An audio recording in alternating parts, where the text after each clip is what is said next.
Joining me now is political commentator and migration expert Mike Jones. Mike, good to see you. Thank you very much for joining me on a Saturday afternoon. Mike, first of all, hold on. On one hand, I had the government telling me we have a housing crisis. We need to build 400,000 homes every single year to find housing for the homeless people in this country. On the other hand, now I'm being told we have lots of empty homes for the migrants.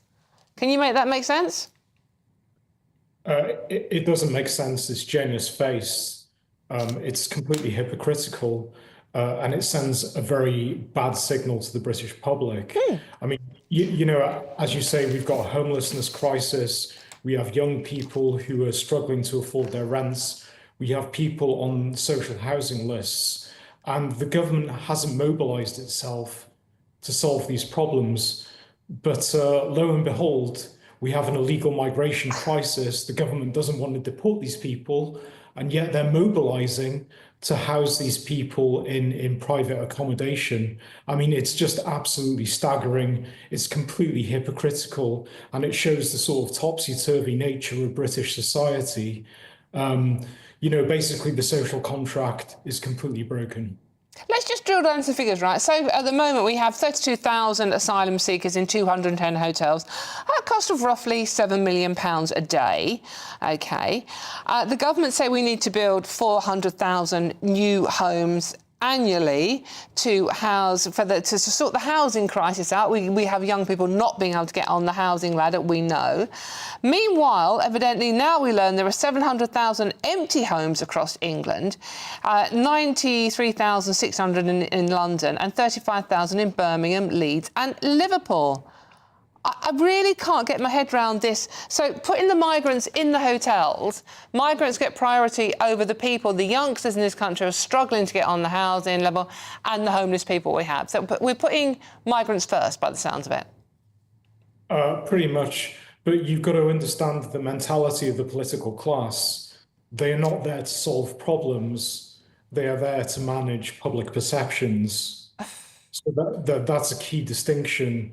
You know, I'm into problem solving. You know, I want governments that are quite methodical in their approach. They're interested in public policy. They actually want to solve a problem. You know, the solution to this is detain and deport. You know, you need to talk about detention centres, changing laws like the Human Rights Act, the EHR. That is problem solving. The government has no interest in this.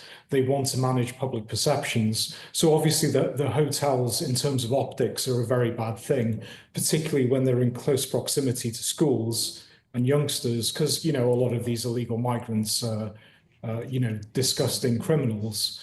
So, you know, rather than trying to solve the problem, they want to outsource this into sort of dispersal accommodation. And, you know, they're basically betraying the homeless in this country, the youngsters, the people that really need social housing, simply to manage public perceptions. But that's politics in the UK, unfortunately, and it's not going to change until the next election. Political careers before the people of this country, I think that. Mike Jones, thank you very much for joining us. That's a commentator and migration expert there, Mike Jones. I mean, really? Make it make sense. What do you think? gbnews.com/your say. Meanwhile, Angela Rayner's office say it was pure speculation to suggest that the powers would be used to repossess vacant properties for asylum accommodation. And the Home Office said it aimed to develop a more sustainable long-term model of accommodation supply, which may be more locally led, would reduce competition for affordable housing and help deliver new supply. Well, here's something for you. Why don't you just stop the boats in the first place?